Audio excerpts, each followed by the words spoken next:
Orthopedics. Good evening, and thank you for joining us. Another edition of Home Team Friday Nights, the second week of the playoffs, Connor. That means we're getting one step closer to Kroger Field. I mean, this is kind of where teams really start to figure out who they are. Some upsets possibly. We kind of hope, depending on who the team is. We want our teams to go far, but there's still some exciting ball to be played for sure. Well, our first game, before we get into our first game, we're actually going to head inside the locker room for our Inside Access segment, and we did it with Lexington Catholic. Take a look. Appreciate the opportunity that you have. We appreciate the opportunities that we have to coach you. Have so much fun. We're envious of you guys. Do anything to be able to put those shoulder pads on one more time to be able to do what you get to do tonight. So have lots of fun. And most importantly, play hard. Play together. Play smart. We do those three things. Not only do we win big. All right, wise words there from Coach Clark, and it is game time, folks. So let's get straight to it. Central Yellow Jackets out of Louisville taking on the Lexington Catholic Knights.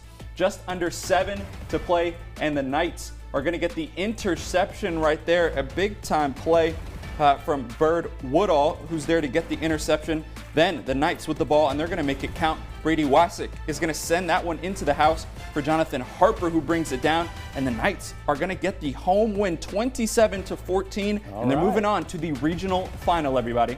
All right, and Jordan, the playoffs are obviously all about the stars and who steps up for your team. And obviously, I've been looking at players to watch all across the Bluegrass, and I might have found a star who's going to shine amongst the rest of them. Okay. It's a big Bragdon Welsh from West Jessamine has been carrying the Colts this season. The senior running back is currently ranked 4th in program history in all-purpose yards and is top 5 in rushing yards and top 10 in rushing touchdowns in Class 5A. He is averaging over 5 yards a carry when he gets the rock and has been a key piece to this unforgettable season for the Colts. Welsh and West Jessamine are taking on North Laurel in the second round, and when we get to those highlights late in the show, I have a feeling we'll be saying his name a few times. But we're keeping it here in Lexington. The Sayre Spartans hosting the Paris Greyhounds, and the Hounds came to play as Guy Turner keeping the ball himself and diving into the end zone to put Paris up 14-3 over the defending champs. Chad Pennington, though, you know he's got something cooked up to respond.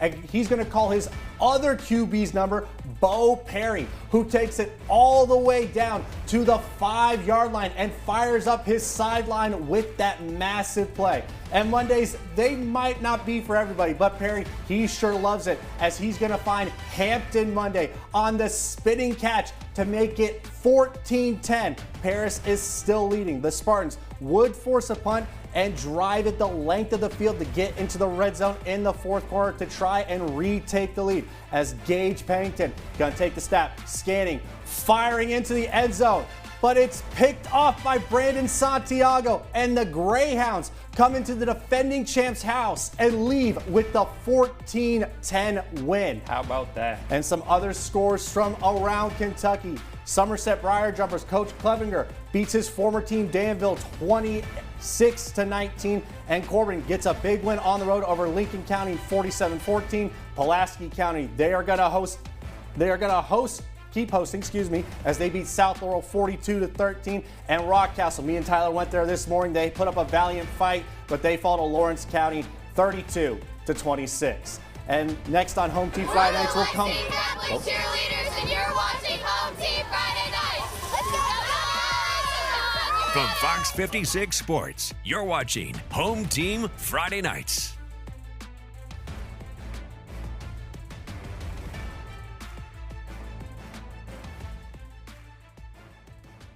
This is Dale Student Section, and you're watching Home Team Friday Nights.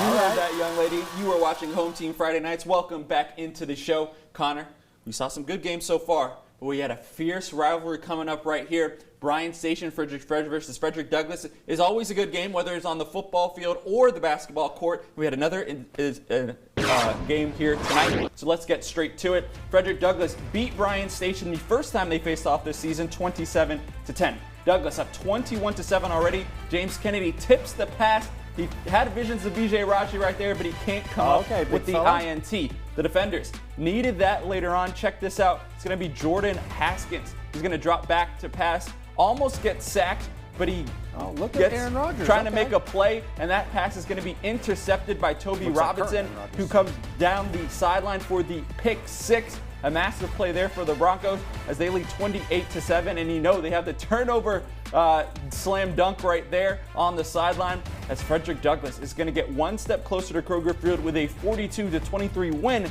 They'll host Ryle next weekend. All right, and it's Veterans Night over in Woodford County. Both teams got all the support behind them with these student sections. Yellow Jackets leading Collins 7-0 early, but the Titans in the red zone. And it's going to be Kay Gooden with the quarterback keeper getting in for the touchdown to tie the game up. But after that, it was all the Jackets as Darian Tomlin shakes a couple defenders, gets some nice blocks from his receivers, and takes it all the way down the sideline to put Woodford up 21-7. And County is going to get one more chance before half. They're going to fumble into the end zone. It's a fight for it, but O-lineman Beecham Robbins comes out with the pile and gets the ball and the touchdown, and the Jackets pull away to win 55-35.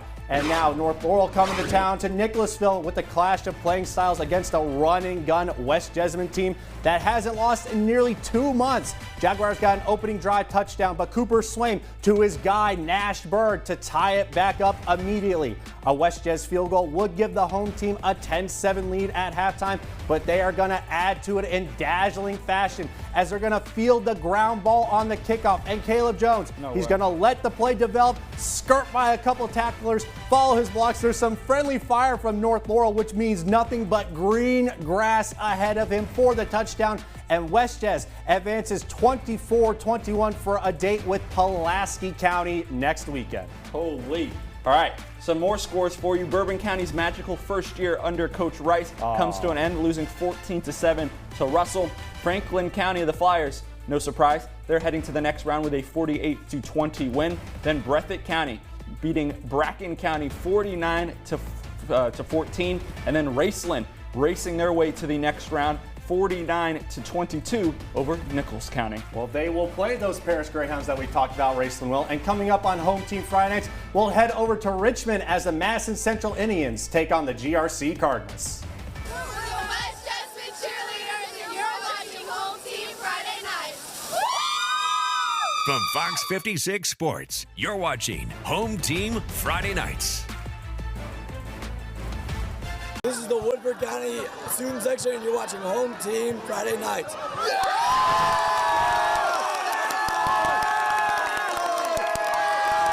And the way the Yellow Jackets score points, Connor, I'm not even surprised that his voice is gone. I know, they were dressed up that he's a little worn out, but for good reason. 55 points is plenty of time to cheer in. Do push-ups, if you're a Kentucky fan or into that kind of thing. All right, we got some more action for you. Monroe County taking on LCA. We keep this one short and sweet. LCA hosting Monroe County, looking for a trip to the state quarterfinals. Short day for Nash Whalen. This one as the clock was rolling and the backups were in before our crew were even able to get there. But who said backups can't make plays, Bryce? Blackerby hits John Simon Bertham on the little screen pass, and he's going to bust a few arm tackles on his way to the end zone to cap off a dominant win tonight, folks.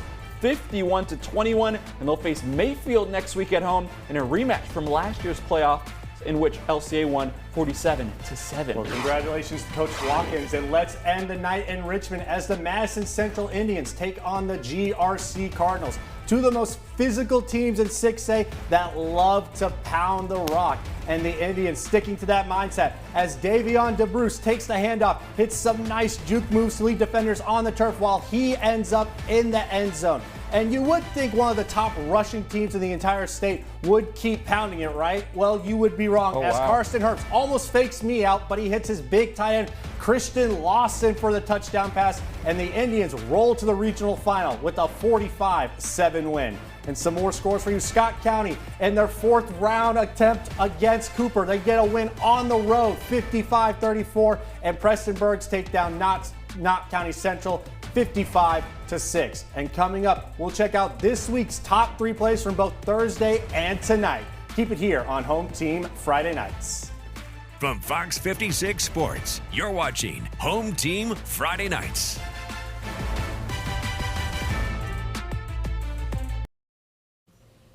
Welcome back into Home Team Friday Nights. Connor Sturgill alongside Jordan Adams. Colby's not here. She likes to brag how she wins Play of the Week all the time, so that at least means you and me have a fighting chance, right? Yeah, no doubt. All right, so play number 1 is a little bit of a guessing game. We don't know who's going to make the play as Brian Station is going to drop back, and you think they're going to be able to save the play. Haskins trying to get rid of it, only for Toby Robinson to take it away and take it all the way back for a massive pick 6 to put the Broncos up 28-7 en route to a big win over a city rival. All right, next up, we've got West Jess's Caleb Jones, who came out of the halftime break with plenty of juice as he ripped this 80-yard kickoff return down the visitor's sideline with only 2 Jaguars to beat. A little sidestep, and he makes them run into each other. A little friendly fire there as he goes into the end zone, untouched for 6. A huge play for the West Jess. And this last play comes from yesterday from Boyle County as Jakeem Ray reversing field on the short catch and saying goodbye to all of the Wayne County defenders in his way, outrunning everyone and saying hello to the end zone as Boyle County gets a 42-0 win on Thursday to advance to another regional final. All right, folks, we've done all the hard work. The players have done all the hard work. Now it's your time to stand up and show out. You can scan the QR code on your screen right now to vote, or you can head to our website in just a few minutes and vote there. Voting closes Tuesdays at 5 p.m. and the winner will be announced on Tuesday evening at 6:30, so make sure to show out.